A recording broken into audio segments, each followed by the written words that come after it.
I'm sure you've heard the rumor that the Dental Foundation training selection process is going to ditch the interviews and instead only use the SJTs. Now the question is this a rumor or is this true? Stay tuned to find out.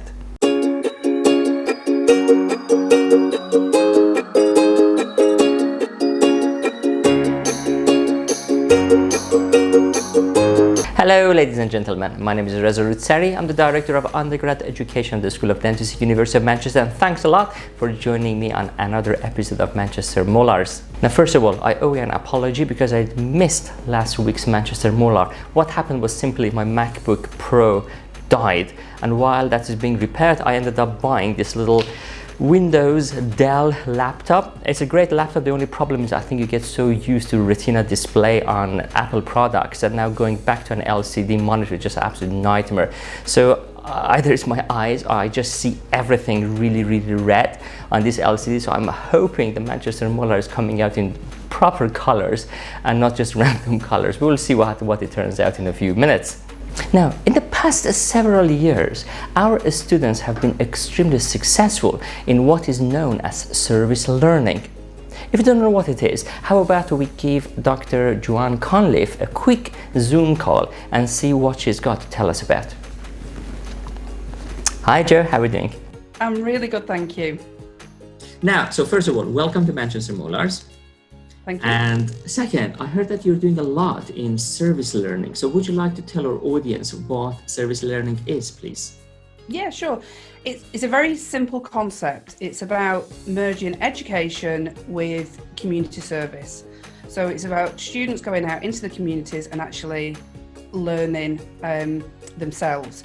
But there is a video that we could watch together and that explains it in a little bit more detail. Yeah, shall we do that? Okay, so let's watch the video together.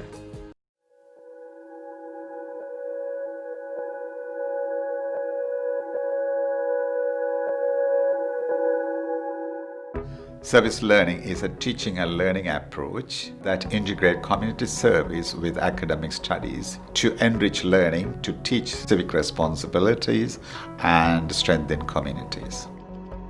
So there's a wide range of people that use service learning and gain benefits from it, including refugees and asylum seekers and people from disadvantaged backgrounds. We also work with people with some severe disabilities that you might not always see in clinics because they don't have access. The community get a service from us. The major difference to volunteering is that our students are also then assessed, so it forms part of their assessment for the overall programme. My service learning project involved going into a high school and teaching a class of Year 10 students. It was a completely different experience to anything we've had before. Actually, it's been really interesting for me because I tend to be quite shy. So actually having to go to a school and talk to children has been really something useful for me to improve and go outside my comfort zone. We are also hearing that the high school pupils particularly enjoy being taught by university students. To have the opportunity to go out into the actual community, I think this was really good to see the people that you will be serving. Manchester is a multicultural city and over 150 languages being spoken. At the same time, the university has students from 100 different countries. So we are trying to connect these students to the same community, starting with the children. They are inspiring the future generation, which is a great community spirit. And without knowing, these students become role models for that local community. I think service learning has prepared me for my future career. It's made me more confident with my actual clinical skill alongside the communication barriers that can appear with service learning. Also, I feel like the way that I talk to patients, the way that I feel when I'm carrying out my treatment, I think that's definitely been enhanced because of service learning. It teaches them skills that they wouldn't necessarily get on a clinic. Because coming to university is not just about learning a particular skill, it's also about life skills and taking those out and giving something back to the community.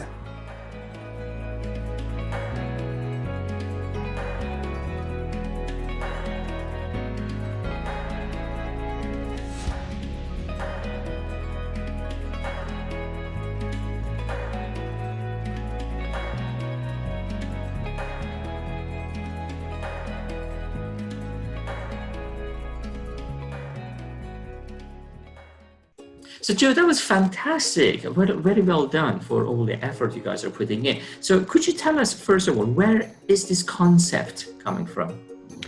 It's something that's come from faculty, and for probably the last 18 months, they've been mooting the idea about service learning and integrating the education with community service and volunteering.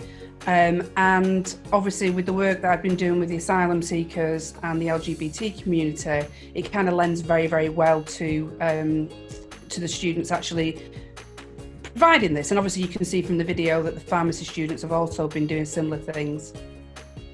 Yes, that's very good. And has there ever anything positive come out of these for our students? Well, obviously it qualifies for the Stellify Award for the volunteering, but also I was contacted very recently by one of our existing students. They are doing the FHEA and they've asked me for a reference, and they're using, as one of their cases, they're teaching to the LGBT community around oral hygiene. That sounds fantastic. So if other students would like to get involved, how do they go about it? Where do they start?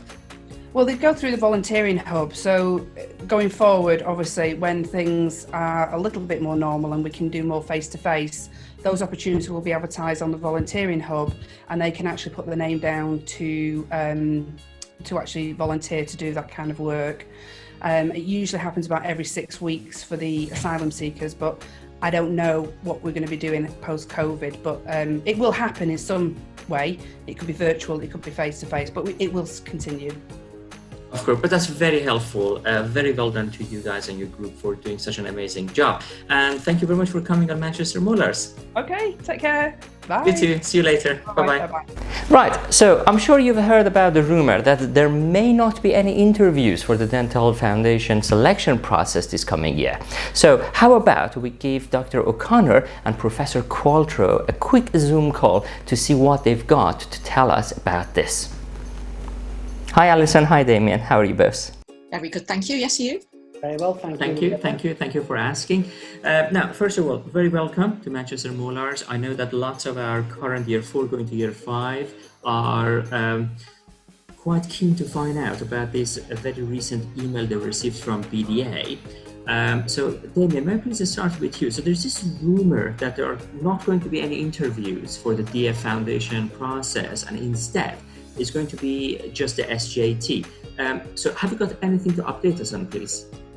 Yes, certainly. I've been looking into this rumour today, and there is nothing official from Coptend, nor have Health Education England produced any definitive answer as to what's going to happen for the recruitment interviews.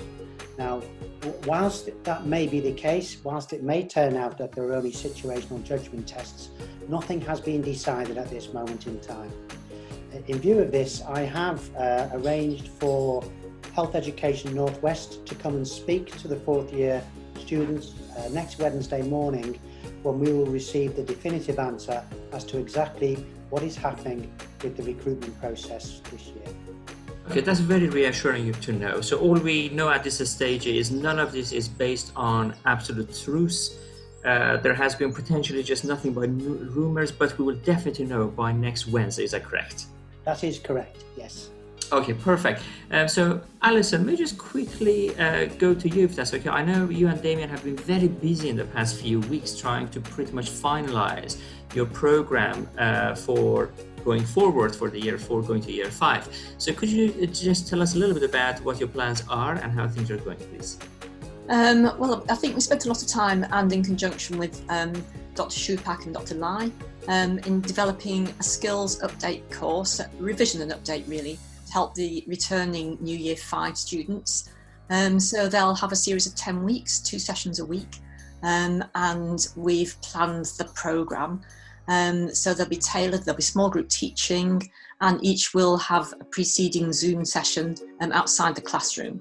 So we're looking forward to that. So I understand that the teeth and the equipment are all being ordered, so and it's going to be new for all of us. So I think it'll be a great start to the year. So all students are going to feel comfortable before they start to go back to treating patients. That's fantastic. So thank you both of you for working so hard on this, and I will see you both later. So this is now bringing us to the end of this episode of Manchester Molars. Until next Thursday, I've been Resolute Sari, you've been amazing, and stay safe.